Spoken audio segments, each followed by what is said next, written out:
J'aurais dû savoir que je ne devais pas me présenter. Dès que j'ai franchi la porte d'entrée de mes parents, ma sœur Emma a souri. Oh, bien, l'entrepreneur est là. Comment se passe ta petite application, Sarah? Ça se passe bien, dis-je tranquillement en posant le vin que j'avais apporté. Papa en était déjà à 3 verres. Il m'a regardé de haut en bas, avec un jean et un pull, rien d'extraordinaire, et a secoué la tête. Tu t'habilles toujours comme une étudiante à 32 ans. Quand vas-tu grandir? J'ai grandi, papa. J'aurais pu me tromper. Il a fait un geste vers le salon où mon beau-frère Marcus regardait le football avec mon frère Jake. Marcus vient d'être nommé vice-président de Microsoft, Jake conclut des affaires dans son entreprise. Emma est avocate. Et toi, tu es toujours, quoi? Tu joues avec des ordinateurs dans ton appartement. J'ai un bureau, en fait. Maman sort de la cuisine et s'essuie les mains sur son tablier.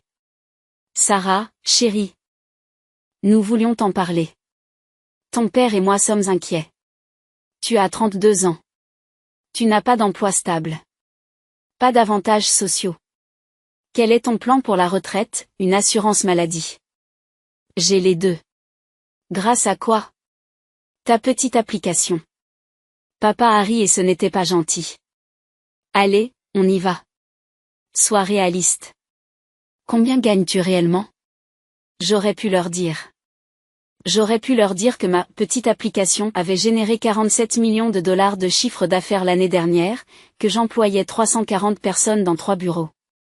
Que Forbes m'avait désigné comme l'un des jeunes PDG les plus prometteurs dans le domaine de la cybersécurité. Mais ce n'était pas le cas. Parce qu'il y a 7 ans, lorsque j'ai commencé à construire SecureNet, mon père avait dit que c'était une perte de temps.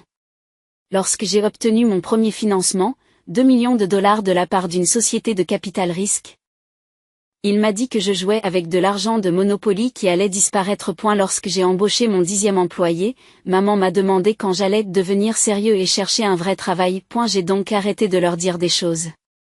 J'ai cessé de les inviter au lancement de produits. J'ai arrêté de mentionner la couverture médiatique. J'ai cessé d'essayer de faire mes preuves auprès de personnes qui avaient déjà décidé que j'étais un raté. Je m'en sors bien, papa. Bien. Il a reniflé. Tu sais ce que ça veut dire? C'est à peine si l'on s'en sort. Ça veut dire faire semblant que tout va bien alors que ce n'est pas le cas.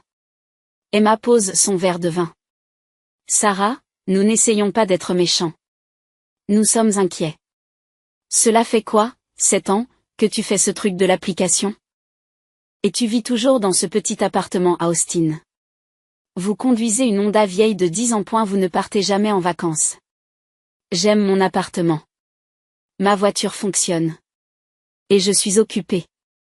Occupée à jouer au costume, dit papa. C'est ça le problème.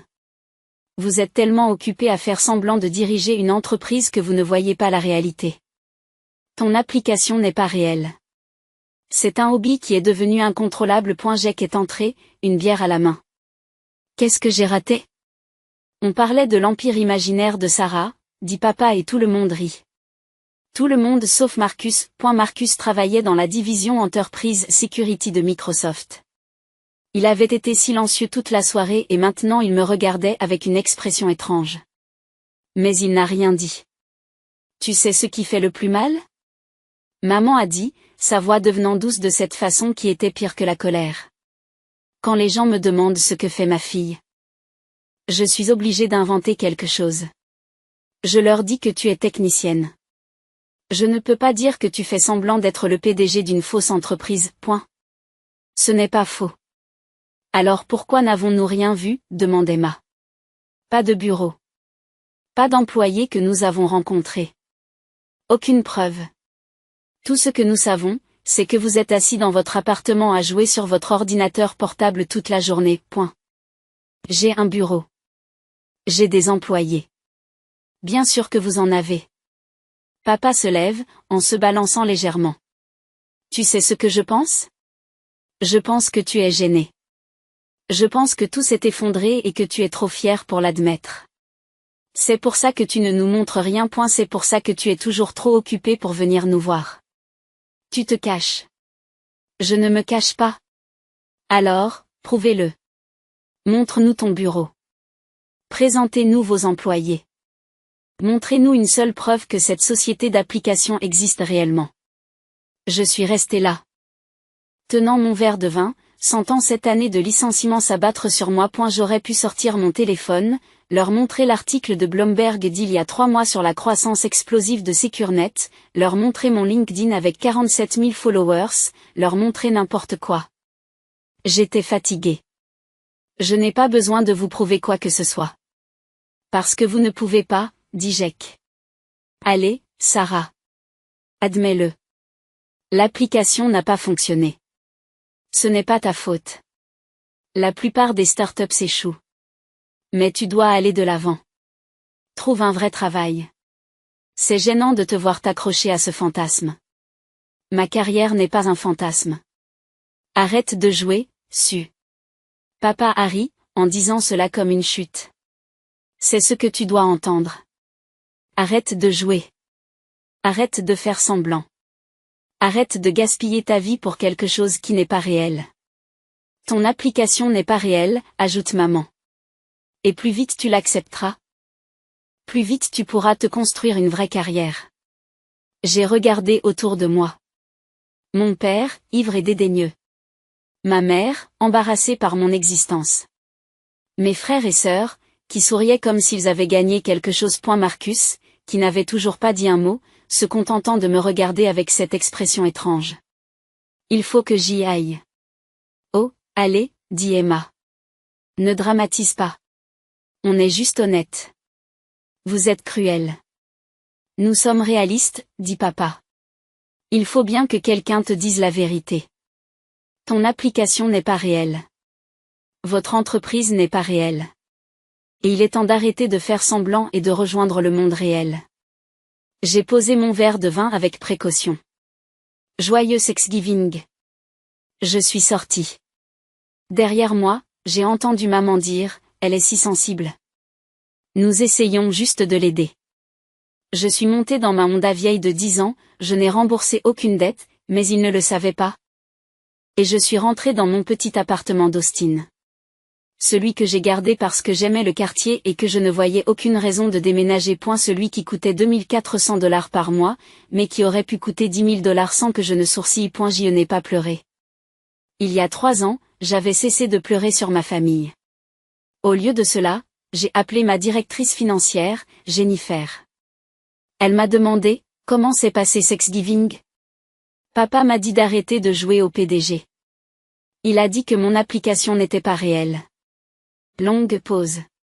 Ils n'ont pas Google? Ton visage est apparu 2 fois dans Forbes. Ils ne regardent pas. Quand est l'annonce de Microsoft? J'ai regardé ma montre. Dans 14 heures. Oh, dit Jennifer doucement. Oh non. Aussi. Sarah, Marcus va le faire. Je sais. Ton père va le faire. Je sais. Ça va être, je sais. Une autre pause. Tu vas bien? J'ai regardé mon reflet dans le rétroviseur. 32 ans. J'ai créé une entreprise de 180 millions de dollars à partir de rien. Je suis sur le point de conclure la plus grosse acquisition de l'histoire de la cybersécurité. Et ma famille pensait que j'étais au chômage. Je vais bien. On se voit lundi. J'ai raccroché et je suis entré dans mon petit appartement, 2400 mètres carrés, 2 chambres, une unité d'angle avec un balcon donnant sur la ville. J'avais acheté tout l'immeuble il y a 2 ans. Ma famille ne le savait pas non plus. Je me suis servi un vrai verre et j'ai attendu le matin. Bloomberg a publié à 6h47 du matin, heure de l'Est. Microsoft acquiert SecureNet pour 180 millions de dollars en espèces. Il s'agit de la plus importante acquisition du géant de la technologie dans le domaine de la cybersécurité cette année. Sarah Chin, 32 ans, rejoindra Microsoft en tant que vice-présidente de la sécurité des entreprises. Mon téléphone a commencé à sonner à 6h51 du matin. Jennifer, c'est en direct. Mon responsable des relations publiques, David, déjà 23 demandes de la part des médias. Mon investisseur principal, Catherine, félicitations. C'est extraordinaire. J'ai fait du café et j'ai regardé mon téléphone s'illuminer de notifications, de SMS d'employés, de courriels de journalistes. LinkedIn s'est rempli de félicitations. À 7h14, mon beau-frère Marcus a appelé. J'ai répondu, Sarah. Sa voix tremblait. Sarah, j'ai besoin de, c'est ça? Bonjour, Marcus. Je travaille dans la sécurité des entreprises. J'ai vu l'annonce. J'ai vu votre nom. J'ai vu votre visage. Cela fait 6 semaines que je participe à des réunions sur cette acquisition et je ne l'ai pas fait. Votre nom de famille est Chen, mais il y a 1 million de Chen et je n'y ai jamais pensé. Sarah, êtes-vous la Sarah Chen? Oui. SecureNet. Vous êtes la PDG de SecureNet. Je l'étais. Maintenant, je suis votre nouvelle vice-présidente. Oh, mon Dieu. Longue pause. Oh mon Dieu. Hier soir. Thanksgiving. Ton père. Il a dit qu'on avait tous dit. Je me souviens de ce que vous avez dit. Sarah, je ne savais pas. Je jure que je ne savais pas. Si j'avais su, je l'aurais fait. Aurait quoi, me défendre. Leur avoir dit la vérité. Le silence. Tu savais que quelque chose n'allait pas, ai-je dit à voix basse. J'ai vu ton visage hier soir. Tu t'en doutais. Mais tu n'as rien dit. Je n'étais pas sûre. Je pensais que c'était peut-être le cas, mais ta famille était tellement sûre que tu l'étais. Un échec. Sans emploi.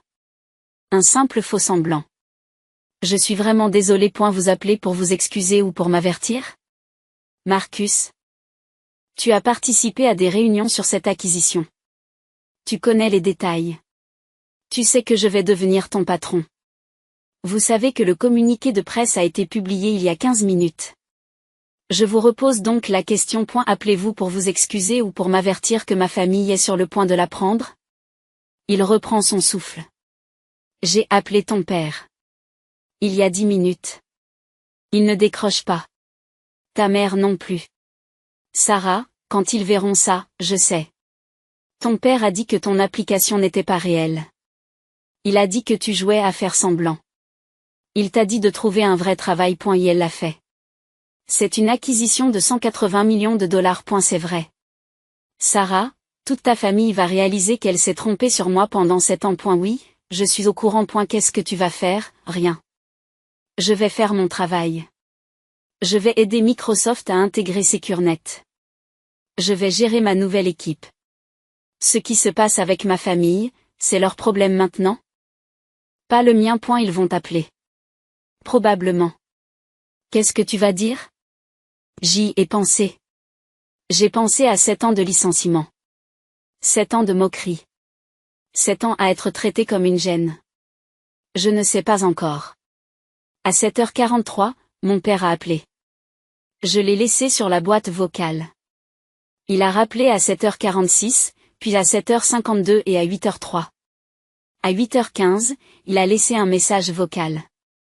Je l'ai mis sur haut-parleur pendant que je préparais le petit déjeuner. Sarah. Sarah, je viens de voir, je viens de me rappeler. Tout de suite. Rappelle-moi immédiatement. Maman a appelé à 8h21. Je n'ai pas répondu.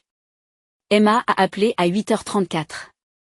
Jake a appelé à 8h47. À 9h, j'avais 17 appels manqués et 12 messages vocaux. Je les ai écoutés en prenant mon petit déjeuner. Maman, Sarah, chérie, j'ai vu les nouvelles. C'est vrai? Appelle-moi. Emma, putain de merde Sarah. Putain de merde. Appelle-moi tout de suite. Jake. Ok, donc apparemment tu es un millionnaire CO? C'est quoi ce bordel? Appelle-moi. Papa encore. Sarah Marie Chin décroche le téléphone. Il faut qu'on parle de ça. De ce que j'ai dit hier soir. Je n'ai rien dit. Appelle-moi. Marcus, ton père perd la tête. Ta mère pleure. Emma fait de l'hyperventilation. Jake n'arrête pas de dire « C'est quoi ce bordel ?» S'il te plaît, tu dois les appeler. Je les ai tous effacés et je suis allé courir. Le chat de mon groupe familial avait explosé. Je l'ai parcouru pendant ma marche de récupération. Papa 7h51 du matin. Sarah, appelle-moi. Maman 7h53 du matin. Sarah, s'il te plaît, appelle-nous immédiatement. Emma 8h02 du matin. Sarah. C'est quoi ce bordel? Jack 8h15. As-tu vraiment vendu ton entreprise à Microsoft pour 180 millions de dollars? Emma 8h17. Emma, 8h18. Forbes t'a qualifié d'étoile montante de la cybersécurité. Jack, 8h19, il y a des articles sur vous. Jack, 8h20, beaucoup d'articles. Maman, 8h23. Chérie, il faut qu'on en parle. Papa, 8h34. Sarah, ce n'est pas drôle. Réponds à ton téléphone. Emma. 8h41. Je viens de trouver ton LinkedIn. 47 000 followers. Emma, 8h42, tu as été sur CNBC. Jack, 8h45, il y a un article de TechCrunch datant d'il y a 6 mois qui te qualifie de visionnaire de la cybersécurité. Marcus, 8h51, elle ne répond à personne. Papa 9h03. Sarah Marichaine, appelle-moi tout de suite. Maman, 9h07, nous sommes tous très confus et nous avons besoin de te parler. Emma, 9h12, attends, elle a construit SecureNet? Elle n'a pas seulement travaillé là-bas. Jack, 9h15, elle l'a fondé il y a 7 ans. Jack, 9h16, elle a été la directrice pendant tout ce temps. Emma, 9h18, donc quand on se moquait de sa petite application.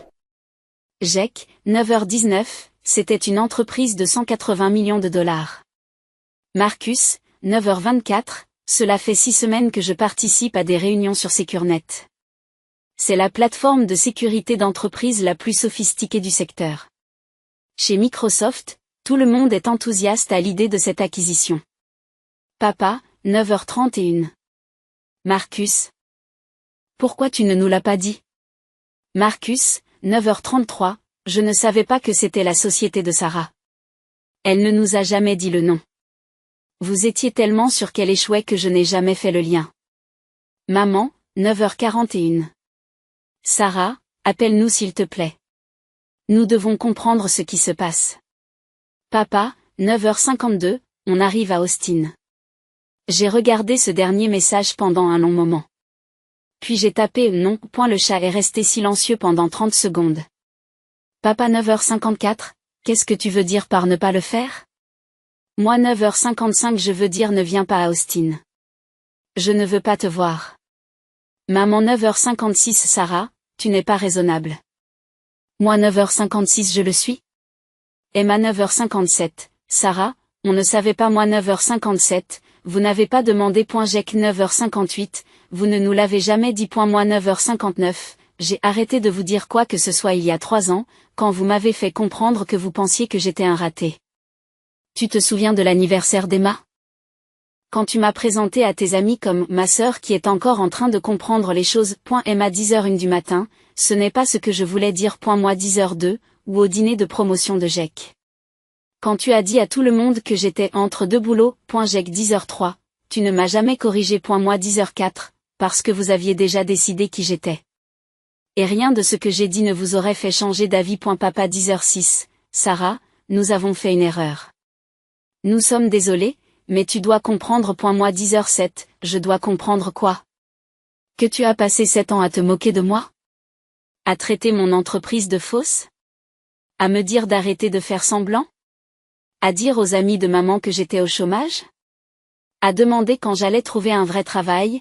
Maman 10h09, on pensait t'aider. Moi 10h10, en me traitant de gêneuse? Ça, c'est de l'aide. Papa 10h12, je n'ai jamais dit ça. Moi 10h13, hier soir. Quand les gens me demandent ce que fait ma fille, je dois inventer quelque chose. Ce sont tes mots, maman. Moi 10h14, ton application n'est pas réelle. Ce sont tes mots, papa. Moi 10h15, arrête de faire le costard. Toi aussi, papa. Papa 10h18, j'avais tort. Je l'admets. Je suis désolé. Moi 10h19, tu es désolé. Tu as eu tort, mais tu n'es pas désolé. Tu as été cruel. Emma 10h21, Sarah, s'il te plaît. On veut fêter ça avec toi. C'est génial. Tu devrais être heureuse. Moi 10h22, je suis heureuse. Je fais la fête avec les gens qui ont cru en moi. Mon équipe. Mes investisseurs. Mes amis. Des gens qui n'ont pas eu besoin d'une annonce de Bloomberg pour penser que je valais quelque chose. J'ai que 10h25 du matin, ce n'est pas juste. Moi 10h26, n'est-ce pas, Marcus 10h28 du matin, Sarah. Je sais que je n'ai pas le droit de dire cela, mais ta famille t'aime. Ils ont fait une erreur. Une grosse erreur. Mais ils essaient. Moi 10h31 du matin, Marcus. Vous rejoignez la division Enterprise Security de Microsoft, n'est-ce pas, Marcus 10h32. Oui, moi 10h33, je suis votre nouveau vice-président. Nous allons travailler ensemble. Je m'en réjouis. Vous avez du talent et je respecte votre travail. Marcus 10h35, je vous remercie. Moi 10h36 du matin, mais en ce qui concerne ma famille. Je ne suis pas intéressé par une réconciliation qui n'a eu lieu que parce que Bloomberg vous a forcé à voir la réalité. Je ne suis pas intéressé par des excuses qui viennent de l'embarras plutôt que d'un véritable remords. Maman 10h39, Sarah, ce n'est pas juste. Nous sommes ta famille. Moi 10h41, alors agis comme telle. Pendant 7 ans, tu m'as traité comme une ratée. Comme une gêne. Comme quelqu'un dont on peut se moquer, qu'on peut rejeter et dont on peut avoir pitié. J'ai construit une entreprise dont 340 personnes dépendent pour leur subsistance. J'ai créé une technologie qui protège des millions d'utilisateurs. J'ai fait quelque chose d'important. Et vous ne pouviez pas le voir parce que vous aviez déjà décidé que je ne valais rien. Papa. 10h45, nous n'avons jamais dit que tu ne valais rien. Moi, 10h46, vous avez dit que ma société était fausse. Tu as dit que je faisais semblant. Tu as dit que j'avais besoin de rejoindre le monde réel. Quelle est la différence, Emma? 10h49, on voulait juste que tu sois stable. Moi, 10h51, je suis stable depuis 5 ans. J'ai une excellente assurance maladie. Un plan de retraite. J'ai plus d'économie que n'importe lequel d'entre vous. Je suis propriétaire de mon immeuble. Je possède 3 propriétés locatives. J'ai été stable pendant tout le temps où vous avez eu pitié de moi. Jec, 10h54, vous êtes propriétaire de votre immeuble, moi, 10h55, et tu n'as jamais demandé, parce que tu avais déjà décidé que j'étais fauché. Maman, 10h58, comment sommes-nous censés le savoir, moi, 10h59, en demandant, en écoutant, en me traitant comme une adulte et non comme une enfant qui a besoin d'être corrigée, réparée et sauvée d'elle-même. Papa, 11h03, qu'attends-tu de nous? J'ai regardé ce message pendant un long moment. Qu'est-ce que je voulais? Des excuses qui signifient quelque chose? Du temps pour digérer cette année de licenciement? De l'espace pour profiter de mon succès sans qu'ils essaient de s'attribuer des mérites ou des célébrations qu'ils n'ont pas méritées. Moi, 11h12, je veux que tu comprennes que les actes ont des conséquences. Vous avez passé 7 ans à me faire sentir petite, à me faire douter de moi-même, à me faire sentir que je devais prouver ma valeur à ma propre famille. Et le pire, j'ai presque commencé à te croire. Il y a 3 ans, j'ai eu une crise de panique avant une présentation importante parce que la voix de papa dans ma tête n'arrêtait pas de me dire « Ton application n'est pas réelle ». J'ai dû suivre une thérapie pour réparer les dégâts que tu avais causés. Maman, 11h15, oh, mon chéri. Moi, 11h16, ne fais pas ça. Ne fais pas ça. Non. Ma chérie. Maintenant que tu sais que j'ai réussi. Où était cette douceur quand tu en avais besoin? Quand je construisais quelque chose de réel. Quand j'étais effrayée et épuisée et que je me battais pour garder mon entreprise en vie. Tu n'étais pas là. Tu étais occupée à être embarrassée par moi. Emma, 11h19, on t'aime. Moi, 11h20, tu aimes l'idée de moi. La version de moi qui correspond à tes attentes. La Sarah qui vous rend fière. Mais vous n'avez pas aimé la Sarah qui construisait quelque chose. La Sarah qui était effrayée et incertaine mais qui essayait quand même. Cette Sarah t'a mis dans l'embarras. 11h24, ce n'est pas vrai. Moi, 11h25, n'est-ce pas? Dis-moi, papa, c'est quand la dernière fois que tu m'as posé des questions sur mon travail? C'est quand la dernière fois que tu m'as demandé quelque chose d'autre? Quand vas-tu trouver un vrai travail? Pas de réponse. Moi 11h29, c'est ce que je pensais. Marcus, 11h30 de Sarah, que peuvent-ils faire? Qu'est-ce qui pourrait arranger les choses? Moi, 11h35. Rien. C'est bien là le problème. Certaines choses ne peuvent pas être réparées par des excuses. Certains dommages sont permanents. Tu ne peux pas passer 7 ans à dire à quelqu'un qu'il est un raté et t'attendre à ce qu'il te pardonne au moment où tu réalises que tu avais tort. Jack, 11h39, alors c'est tout? Tu en as fini avec nous, moi, 11h41. Je ne sais pas. J'ai besoin de temps. J'ai besoin d'espace. J'ai besoin de digérer le fait que ma propre famille a si peu d'estime pour moi qu'une annonce de Bloomberg était la seule chose qui pouvait vous faire changer d'avis. À partir de 11h44, ne nous mettez pas à l'écart. Moi 11h46. Vous m'avez exclu en premier. Pendant 7 ans. Maintenant vous savez ce que ça fait. J'ai coupé le chat du groupe et j'ai rangé mon téléphone. La couverture médiatique a été implacable. TechCrunch a publié un article. Comment Sarah Chen a construit SecureNet en silence. Forbes a publié The CEO Who Didn't Need Validation. L'empire tranquille de Sarah Chen. CNBC m'a interviewé sur l'acquisition et l'animateur m'a posé des questions sur ma famille. J'ai souri poliment et j'ai répondu que je préférais garder ma vie privée. Ma famille a continué d'appeler. Je n'ai pas répondu. A eu lieu de cela, je me suis lancé dans la transition vers Microsoft. Réunion avec l'équipe de direction. Planification de l'intégration de mes 340 employés. Séance stratégique sur l'avenir de la sécurité des entreprises. Marcus s'est montré professionnel et respectueux. Il n'a jamais parlé de Thanksgiving. Il travaillait dur, apportait de bonnes idées et me traitait avec la déférence que ma position méritait. 2 semaines après l'annonce, il m'a rattrapé après une réunion. Sarah, je peux te parler? Pas en tant que collègue. En tant que famille. Nous ne sommes pas de la famille, Marcus. Tu es marié à ma sœur. Ce n'est pas la même chose. J'y suis d'accord. Je peux quand même te parler, je soupire. 5 minutes. Nous avons marché jusqu'au café situé en bas des bureaux de Microsoft à Austin. Marcus a acheté 2 cafés au lait. Nous nous sommes assis dans un coin. Ta famille est en train de s'effondrer, m'a-t-il dit à voix basse. Ce n'est pas mon problème. Emma pleure tous les soirs. Elle est persuadée de t'avoir perdu pour toujours. Tes parents se disputent constamment, se reprochant l'un à l'autre ce qui s'est passé. Jack n'arrête pas de m'appeler pour me demander comment régler ce problème. Tu penses que je devrais les aider? Je pense que tu devrais savoir l'impact que cela a. Marcus. Sais-tu quel impact ils ont eu sur moi? Sais-tu combien de séances de thérapie j'ai dû suivre pour traiter la façon dont ma propre famille m'a traité? Sais-tu ce que c'est que de construire quelque chose d'extraordinaire alors que tes parents disent à tout le monde que tu es au chômage? Non, je ne le sais pas. Et je ne les défends pas. Ce qu'ils ont fait est cruel et injuste. Mais, monsieur, ils sont détruits. Ils savent qu'ils ont fait une erreur. Ils savent qu'ils ont l'air mauvais. Ce n'est pas la même chose. Il acquiesce lentement. Vous avez raison. Mais pour ce que ça vaut. Je pense qu'Emma comprend vraiment ce qu'elle a fait. Elle m'a montré des textos datant d'il y a 3 ans où elle t'appelait l'embarras de la famille. Elle est mortifiée. Elle devrait l'être. Elle l'est. Il suit une thérapie pour le savoir. Elle essaie de comprendre pourquoi elle a été si cruelle avec quelqu'un qu'elle aime.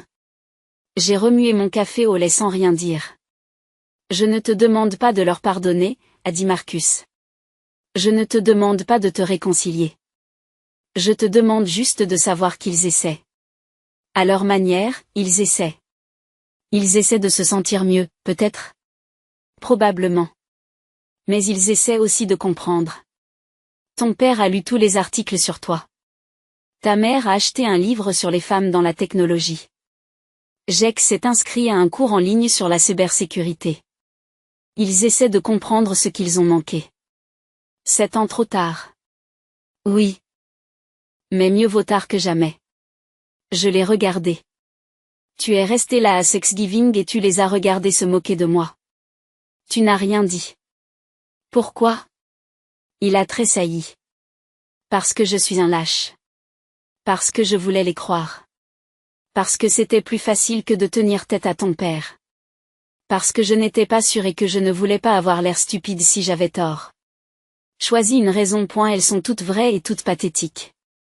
Au moins, tu es honnête. J'essaie d'être meilleure. Emma essaie d'être meilleure. Toute ta famille essaie d'être meilleure. Mais ils ne peuvent pas le faire sans que tu les laisses essayer. Finalement, j'ai dit, pas maintenant, point. Quand? Je ne sais pas. Quand je serai prête. Quand j'aurai digéré tout ça. Quand je pourrai les regarder sans sentir cette année de rejet m'écraser la poitrine. Quand leurs excuses viendront d'un véritable remords et non d'une gêne. Quand je croirai qu'ils ont réellement changé. Marcus acquiesce. C'est juste. Vraiment? Parce que je n'ai pas l'impression que c'est juste. J'ai l'impression d'être puni pour leurs erreurs. Comme si je devais leur pardonner alors que ce sont eux qui m'ont fait du mal. Tu n'as pas à leur pardonner. Alors pourquoi es-tu ici? Mais parce que je tiens à toi. Parce que tu es brillante et talentueuse et que tu mérites mieux que ce que ta famille t'a donné. Et parce que je pense que tu as raison de prendre ton temps, mais je pense aussi que tu dois savoir qu'ils essaient. J'ai fini mon lot. Merci pour le café. Marcus. Je vous verrai demain à la réunion d'intégration. Sarah. Les 5 minutes sont écoulées. Il a hoché la tête et est parti. Je suis restée assise pendant 20 minutes, à regarder mon téléphone. 43 messages non lus de ma famille. J'en ai ouvert un d'Emma. Emma, j'ai trouvé une vidéo de toi donnant un discours lors d'une conférence sur la sécurité il y a 2 ans. Tu étais brillante, confiante, drôle, tout ce que je n'ai jamais vu parce que j'étais trop occupée à te juger. Je suis vraiment désolée de ne pas avoir demandé à voir ce côté de Théo. Je regrette d'avoir décidé qui tu étais au lieu d'apprendre qui tu deviendrais. Je t'aime. Je suis fière de toi et je comprendrai que tu ne veuilles plus jamais me parler. J'ai fermé le message sans répondre. L'intégration de Microsoft était terminée. La technologie de SecureNet alimentait désormais la sécurité de 200 000 entreprises dans le monde entier. Mon équipe était florissante. Ma carrière était exactement là où je voulais qu'elle soit. Ma famille envoyait encore des messages. Pas tous les jours, plus de supplications. Juste des messages de soutien discrets. Maman, je t'ai vue sur CNBC aujourd'hui. Tu étais merveilleuse. Papa, j'ai lu ton interview dans le Wall Street Journal. J'ai été très impressionnée. Emma, votre équipe a annoncé qu'elle avait remporté un prix dans le secteur. Félicitations. Jack, j'ai trouvé un article sur l'impact de SecureNet sur la sécurité des soins de santé. Vous sauvez des vies. C'est incroyable. Je n'ai pas répondu à la plupart d'entre eux, mais je les ai lus. Et lentement, très lentement. La colère a commencé à s'estomper. Pas le pardon. Pas encore. Peut-être jamais. Mais quelque chose de plus doux, quelque chose qui ressemblait à de la compréhension. Ils avaient eu tort, ils avaient fait preuve de mépris, d'étroitesse d'esprit, mais ils étaient aussi humains, imparfaits, capables d'évoluer et peut-être un jour dignes d'une seconde chance, mais pas aujourd'hui. Aujourd'hui, j'avais une entreprise à gérer, une équipe à diriger, une carrière à construire. Aujourd'hui, j'étais exactement celle que j'avais toujours été, Sarah Chin, PDG, fondatrice, visionnaire. Non pas parce que ma famille l'avait enfin vu, mais parce que j'avais toujours su que c'était vrai, et c'était, en fin de compte, la seule validation dont j'avais besoin. 6 mois après l'annonce de Bloomberg, j'ai reçu une lettre par la poste. Écrite à la main. De mon père. J'ai failli la jeter. Mais la curiosité l'a emportée. Chère Sarah. J'ai écrit cette lettre 47 fois. Je recommence sans cesse parce que rien ne me semble adéquat. Rien ne rend compte de l'ampleur de mon erreur. Je ne t'ai pas vu. Pendant 7 ans, je t'ai regardé et j'ai vu l'échec. J'ai vu de l'embarras. J'ai vu quelqu'un qui avait besoin d'être réparé. Je n'ai jamais vu de brillance, de vision, de courage, de détermination. Je n'ai jamais vu ma fille construire un empire alors que je lui disais de trouver un vrai travail. Je n'attends pas le pardon. Je ne le mérite pas, mais j'ai besoin que tu saches que je te vois maintenant. Je vois ce que tu as construit. Je vois ce que tu as accompli. Je vois la force qu'il t'a fallu pour continuer alors que ta propre famille doutait de toi. Je te vois, Sarah. Enfin, vraiment, complètement. Et je suis désespérément désolée qu'il ait fallu une annonce de Bloomberg pour m'ouvrir les yeux. Je t'aime. Je suis fière de TOI.ET. Je comprends si ça ne veut plus rien dire. J'ai plié la lettre avec soin. Je l'ai rangée dans le tiroir de mon bureau et je me suis remise au travail. Peut-être qu'un jour je répondrai. Peut-être qu'un jour je pardonnerai. Mais aujourd'hui, j'avais une réunion avec le conseil d'administration de Microsoft. Aujourd'hui, j'avais des présentations à faire et des décisions à prendre pour un avenir à construire. Aujourd'hui, j'étais trop occupée à être exactement ce que j'avais toujours été. Recherche. Le succès. Non pas en dépit des doutes de ma famille, mais parce que j'avais appris à croire en moi quand personne d'autre ne le faisait. Et cela, je l'ai compris en entrant dans la salle de réunion, était la plus grande des victoires.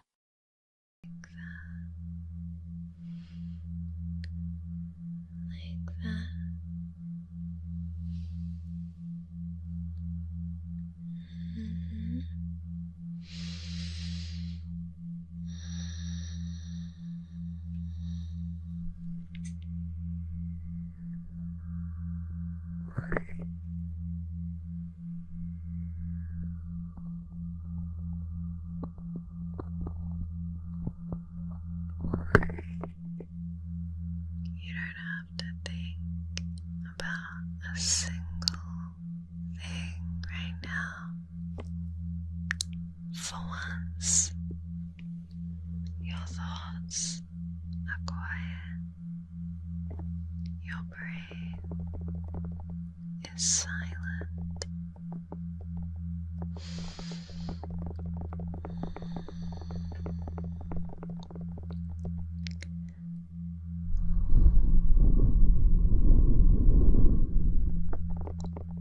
Your brain has been hijacked, taken over, and melted right down. Shh.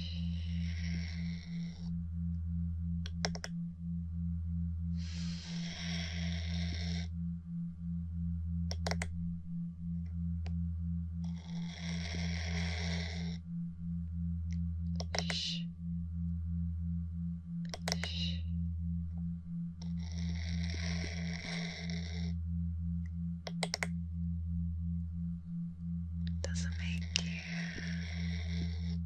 want to close your eyes? Do you feel